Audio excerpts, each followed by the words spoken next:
kumacha nagenda kulusa sanga 12:00 wenasanga ekisajja ekinkwata. Mr. Sebunya simanyi obazaalisa wameka ngenda okuwulira omuntu mbuliri bwange ng'ambagatira omulundi gumu. Mu byopulaninga ekyokusiba maama kireke kati eriyo nga ffe abatabalina noga banzise nga mulina nanziba naye nga tukola ki? Obulamu buggwawo mu bulumi obw'ekitalo bwenvaamu envunyu n'ekivuuno nga yemundaba. SB4 nze mbadde nsalawo maama oba asibibwa asibibwe oba avunaanibwa mu mateeka avunaanibwe. N'amaka gange gonna gange gano tobanjibwa.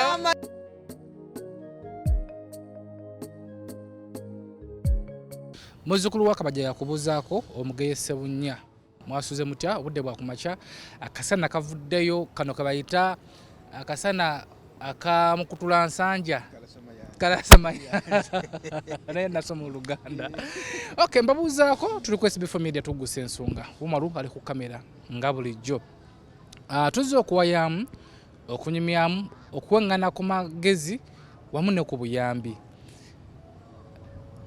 ko wala gwe nawe nali eyo nga oyagala firimu zaffe wano eze Uganda ez'abanna Uganda ez'enkola eya Uganda yangu akatambe kano kalabe n'enkola gwe nawe na abawagira firimu z'abanna Uganda n'enkola gwe nawe yagala okuzannya firimu n'enkola gwe nawe yazazizannyeko n'ozivaamu n'enkola nawe gwe nawe ayagaliza Uganda ebirungi jangu tole programu eno.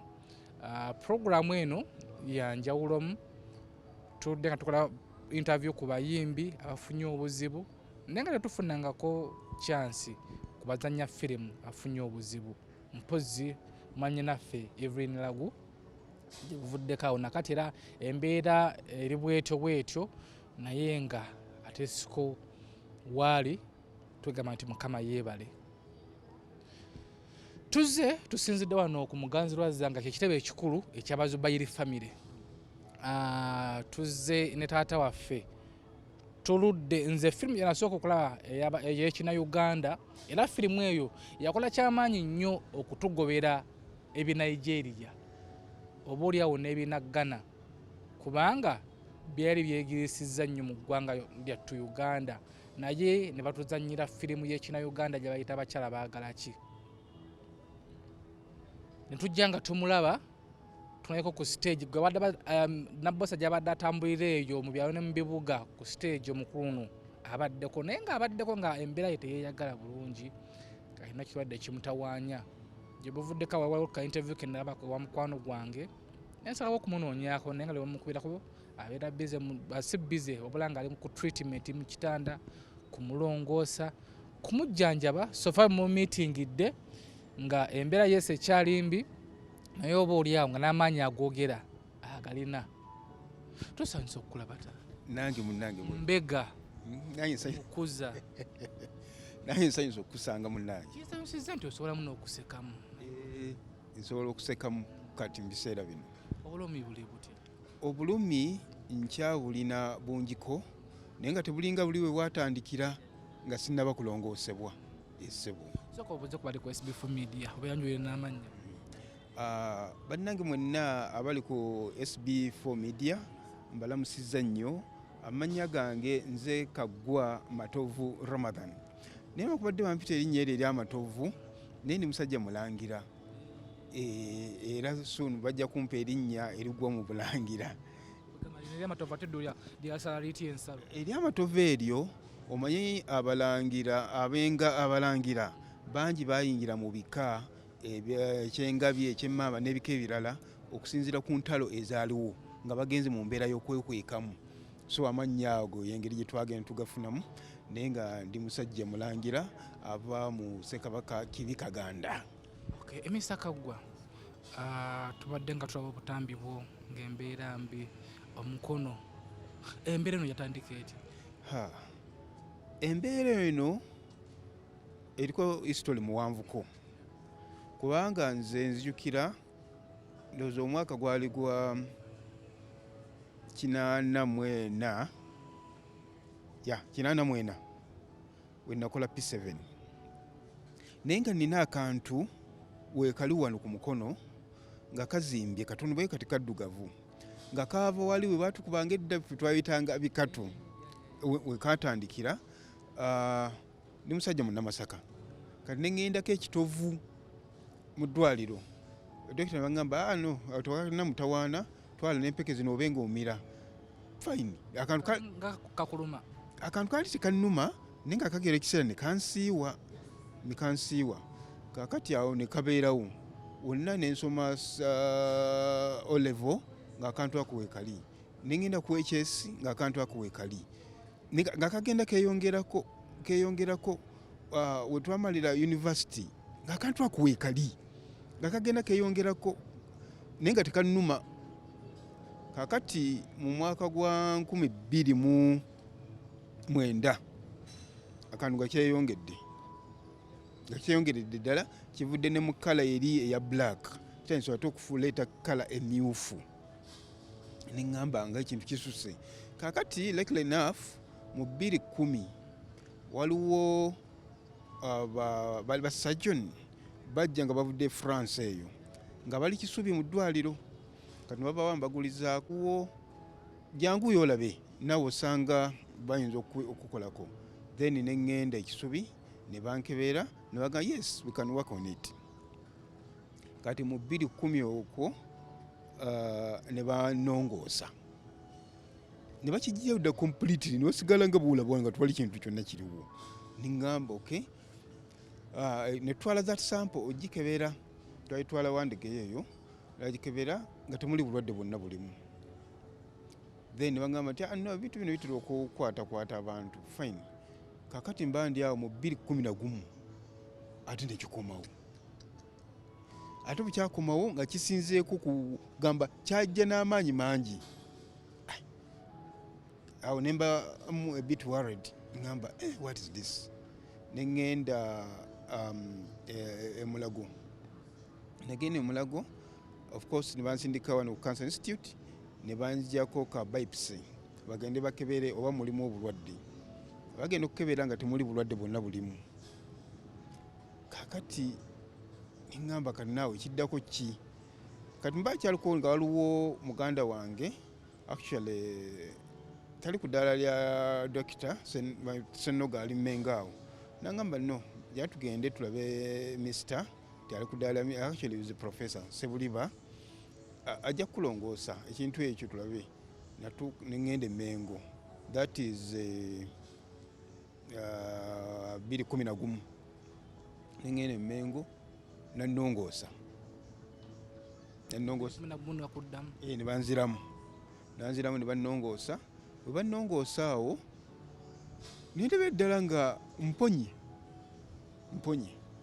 era nemba bulungi nnyo nga twali kantu kaluwo emirimu gyange nenkola bulungi nnyo nga twali tabu nayemu eriwo mpaka mu mwaka gwa kyewuunyisa mu 2021 nekikomawo that is after 10 years nekikomawo bwekyakomawo ate awo nga kiri was era nenzira dokita nemugamba nagamba nedda anti tewakoma okukola review ningamba yi dokita najja mpaka omwansibula nti nogo okay na fine kakati tugenda kirongoosa okay naye before nga nzizako emabegako wali mu 2010 webaasa okunongoosa nagenda 2011 nagamba dokita no ekyaleeta ekyo kiringa muba nga olimu olumbugu nolekayo akantu kati akasigalawo ke ka kamera nengamba fine nekunanga kiwedde kakati awo 2021 it was around March nengenda ne bannongoosa awo no kyali waasi nnyo then just after 3 months oluvannyuma lw'emyezi 3 ekikomawo ate nga kikomewo kibi nnyo nga kisinga ku biri ebyabaddewo nenziramu nemwa dokita ekintu kino bannaye osugwa mukaaga nangamba no tekina kyakukola tugenda tukirongoosa kakati wano webakirongoosa wano mu mu 2010 ne batwala okukebera ne bagamba mulimu bakiyita batya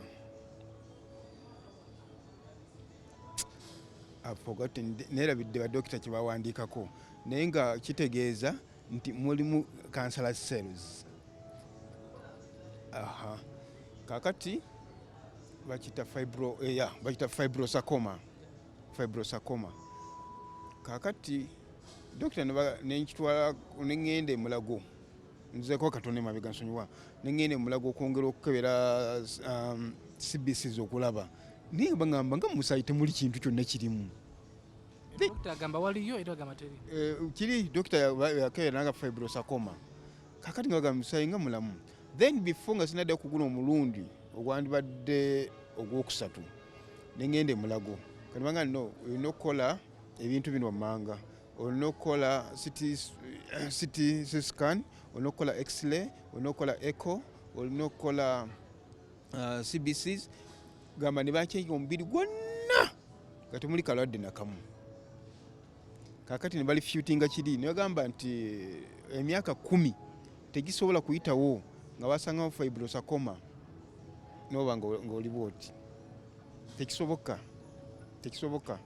Okay? Kuba bakebeera all organisms in my body nga zonna nnamu tewali buzibu bwonna buziriko. Kakati then nenzira wa Sebuliba ne mutwalira lipooti eyo naddamu nannongoosa. Bwe yannongoosa bulungi nnyo nekibanga kiweddewo bulungi. Ngamba okay. Era nangamba ku luno make sure ntojja for review. Nimba nga ngenda after every 2 days. After every 2 days. Nengo obuzibu obuli mu ekyo after 2 days olina okusasula emitwalo 5. I went there nagendayo kumala omwezi mulamba. Kadi difende eddagala lyemmira. Kubanga buli lwe bakola ekyo bakola graft. Eri ekisubi graft bagijja wano yateekawo, then eno bajja wano nabanga bateekawo. Kakati mpaka bansiibula nti okay owonye. Ningamba nenkomawo nenkola mirimu gyange bulungi. Gamba ekyasinga okugamba okunnenyamiza era wayitawo emyezi 3 ngenda okulaba kantu kaddemu okuzimba. Buli wekibadde kijja waliwo ennyini basala kati keyongeddeko wagguluko katono we wati. Nengamba nempulira nga nti nenzirayo wa dokita nagamba naye tukoze tutya. Nemuga tusooka enzireyo nkole biopsy. Nagamba all in all tujja kukola biopsy naye we have to do surgery. Okay? We have to do surgery. Kakati mpuzi nanga katukole surgery we tumala ogende ku radiotherapy. Basooke bokyewo balabi. Ningamba fine. Kabyonna katubikole. Kakati nindeteekateeka okugenda okukola operation yeno. Operation yeno ey'okutaano yali very serious nnyo. Very serious. Kubanga bampa appointment ya Lwakuna. So nalina okugenda ku Lwokusatu. Ngenda ku Lwokusatu, ku Lwokuna ne batankolako. Kyaleeta ekyo embeera omusaayi. Ganoonya omusaayi ng'omusaayi teguliimu. Kuba dokita yaga nti yanaye ngeteekateekayo nga bwe yali. Ku Lwokuna batankolako. Nalinda ku Lwokutaano ne sikolebwako. Nenda ku Lwomukaaga ne sikolebwako. Era musaayi. Abo nga be bamanyi ensonga zaabwe. Then ku Sunday era ne sikolebwako. Monday ne sikolebwako. Kali ng'ekyaliwo nalina okukolebwako nenkolebwako ku Lwokubiri. Nezo ennaku zonna z'omalayo olina ozisasula of course ssente. Kakati era Mukama wa buyinza ne bankolako ne operation eno yali nanyumizibwako. Kuba nabuuza dokita nti nti dokita ku luno nga ndaba temwakoze graft nga ntya nnyo akantu ako naga nti yaŋŋamba bw'ati nti singa omanyi kye twaliko munda eyo mayiddo akiyokita teboogera nnyo naye waliwo omu gwe nabuuza naŋŋamba gwe kye twawaddeko munda eyo kyadde kiyitirivu you shed a lot of blood wavuddemu omusayi mungi nnyo nnyo nnyo nnyo nnyo era kakati byadde bingi tugamba era omusajja atufuddeko ku luno bannange kwegamba kyali kiyitirivu nnyo ne mukama mulungi mu theatre nenvaayo naye nga twali nagiringeze mu theatre nenvaayo nemmala essaawa ezikka wansi w'ettaano nga between essaawa 4 ne 5 zemmala mu theatre oba okusukkawo then awo nenvaayo mu theatre nembeerawo ku lwokubiri ku lwokusatu ku lwokuna ne bansiibula nenzira ewaka kati nga nina okukomawo ku lwomukaaga for review nenzirayo ku lwomukaaga for review kati bangamba ojja kudda ku Monday nenkomawo ku Monday kati nadde nangamba ojja kudda ku lwokusatu nenzirayo ne ku lwokusatu kati naddeyo ku lwokusatu dokita naŋŋamba nti nga wajja olina result zivuddeyo okukebera nga tewali bulwadde bwe balabyemu nti bubuno nga tewali bulwadde bwe balabyemu nti bubuno which means kiri kyoli kyeyalaba nga tekyali kituufu kakati dokita naŋŋamba nti tulina kyetwalabye ekintu ekyo tugenda kukiddamu niŋŋamba okukiddamu nti yes tugenda kukiddamu tukyanjuluze bulungi tulina mashini gye twagala okukozesa nga tuyisaamu oba neddagala lye twagala okukubamu munda nensirikira nembuuza dokita nti yes naganda tulina okukikola mu bwangu olw'ensonga twagala ogende ku radiotherapy nga fine nembuuza ati efi nagamba munnange definitely ati efi nempulira nga sibitegedde engezaako okubuuza ga sente zebaŋŋamba again neziri ze nali nakawaayo nempulira nga ne sina kyakola kubanga obulamu kyekikulu ate nga jjukira mbadde sikyakola kakati baŋŋamba nzireyo ku lwokusatu bannongoose ku lwokuna nenzirayo ku lwokusatu okulwokuna tebannongoosa wajjawo emergencies kakati nga tuyinza kuleka oli oba yesibye kyenda ate bakole kuwa mukono kulwokuna ne batannongoosa ne ku lwokutaano kazai ne bannongoosa ku lwomukaaga ne banziramu ku lwomukaaga yali operation nayo yamaanyi ddala nnyo ne banziramu nannongoosa bulungi ne bansiibula ku lwokubiri ne bansiibula nenzireka nentandika okuba nga nzirayo for review unfortunately era graft baali tebagikoze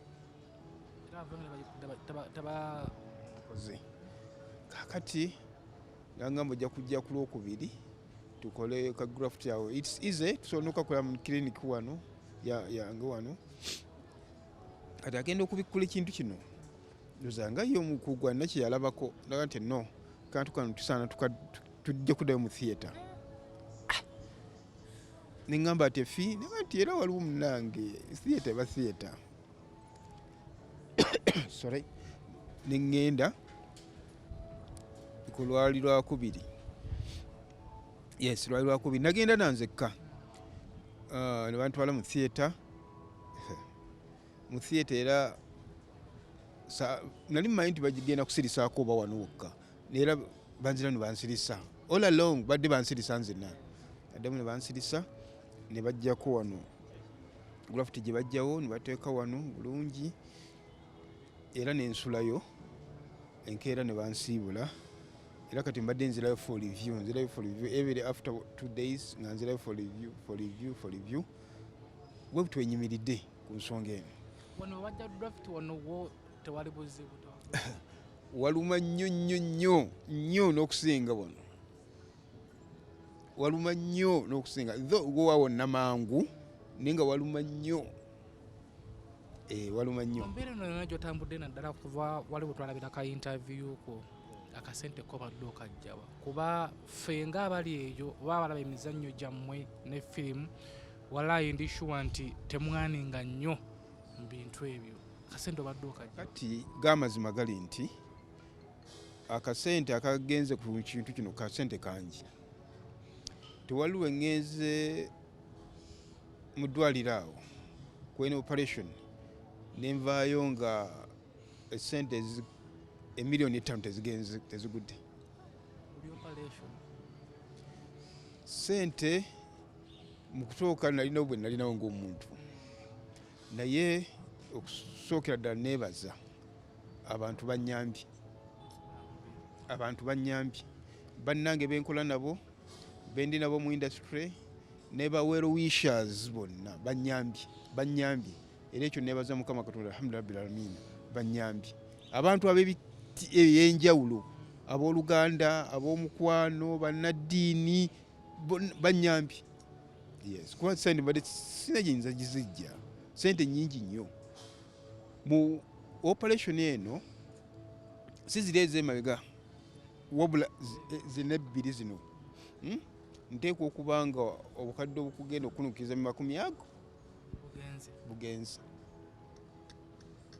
bugenzi nga ngase byonna ddagala ani bugenzi naye nga abantu bannyambye kinene nnyo yes banziruukiridde kati okyaddayo ku review nkyaddayo ku review kubanga wano tebannawakala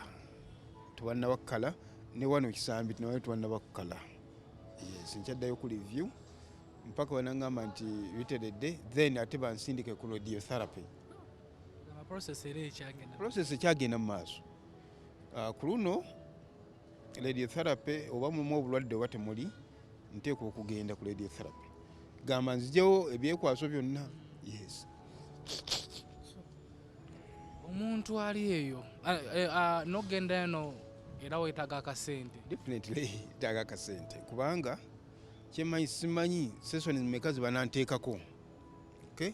kuba baŋŋamba nti sesoni kyensuubira ziteeka obutakka wansi wa 2 naye nga buli sesoni nawulirako oba 5,000 oba I don't know naye nawulirako naye kitono ennyo bayinza okuteeka sesoni nga 30 kubanga ekintu kino kinene kati kinene yes owulidde naye nga kyetaagisa sente zirina okusasulwa yes omuntu ali eyo nga yali etaaze okukuyambako n'akatono kaalina kuba abantu obadde otusanyusa naddala mu movies omwo baitha kati ninnyo movies ki zewakazannyako omuntu zasobola okuddawo n'alabako n'agamba naye omukulu emuvi nzanye muvi nyingi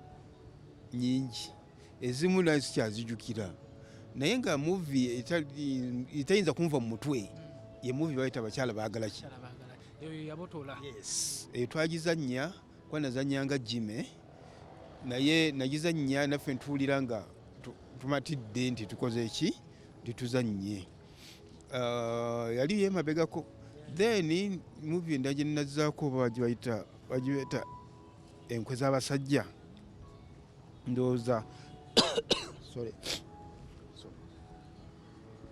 okay SB4 Media Tuggussa Enssonga tukyalina mukulu Kagwa embeera gyayiseemu kunyumiriza si byangu naye nga osobola okuwulira kikyaliko si byangu so gwe nawe naali eyo omukulu no kyemmanyi si mpya mu maaso go obadde ng'omulaba obadde ng'omunyumirwa agenda kuba nga akuwa ennamba ye kennyini omukubireko oba oliawo omukwatizeeko embeera gy'alimu yes tubamuyambye bakyamuyamba naye naawe ate siko obeere omu kuba bagamba akamu kamu gwe muganda obeere omu ku bantu abo bagenda okumuyamba ate ku radiotherapy gyagendako n'okumusabira tumusabire kuba buno bulwadde si bwangu ovanga ku kintu kyebajjanjaba nekikomawo nebajjanjaba nekikomawo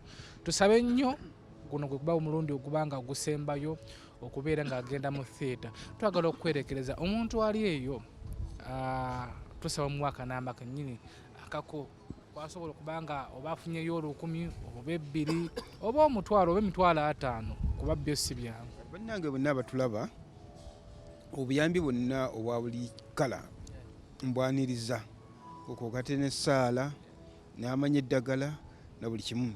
Naye nnamba yange gye nnina ya Airtel 0701 500 148 oba 070 5 00 448 eri mumanya Kagwa Matovu Ramathan. Yes. So obako bosembe boso okugamba abantu abali eyo abawagizi bo abakuyambyeko nga tuwumbawumba. Abawagizi bange mwenna ekisookera ddala mbeebaza olw'obuyambi bwe mumpadde era nsiima ne sekusiima. Nsaba Mukama Katonda abe nga abasasulamu empeera ezo zasasula oyo ayambye omulwadde. Era ninneeyongera okubasaba obuyambi abasobodde mwongere mu maaso n'okunnyamba ndabe nti nzivuunuka ekirwadde kino. Yes. N'amagezi gonna ngaaniriza okulaba nti nzivuunuka ekirwadde kino, then nziremu mbaweereze nga bwe mbadde mbaweereza. Yes. Toyanziza nnyo katusabe Mukama abeere nga akusuusa mu mwezi guno gwa Ramathan. Tusaba Allah subhanahu wa ta'ala abeere nga ate yabeera omusaale kubeera nga yasooka okujjanjaba oba awa amagezi abasawo bajjanjabe Mr. Matovu. Fenno nga SB4 Media twagala okukuba omulaago gwe wena wenna ali eyo katono kolina esimu eri ku screen okwo obeere nga ate omuyambako kuba kiyinza okuba nga kiri wuwe ate nkyana kijja ewuwo naye bwe tuba nga tukwataganidde wamu tewali kiswako kugaana. Nze muzzukulu wa Kabajja Omugeye Ssebunya Bumalu akoze ku kamera nga bulijjo. Mukama abankuumire. Are you interested in upgrading your sleeping and bathing experience? Then Ziwa & Sons is the right spot for you. We sell blankets, bed sheets, duvet covers, bed covers, mattress protectors, mosquito nets, wardrobe, all closets, towels, bathrobes, pillows, traveling pillows, cushions, shoe rack, dyeing rack, and ironing boards. Buy all your favorite products online with comfort from your office and workplace, home, hostel at a go from our website www.ziwaansons.com and have it delivered to your doorstep. Call us on 0705 364 749. Ziwa & Sons, where comfort and luxury is a pleasure. Tuggussa Enssonga.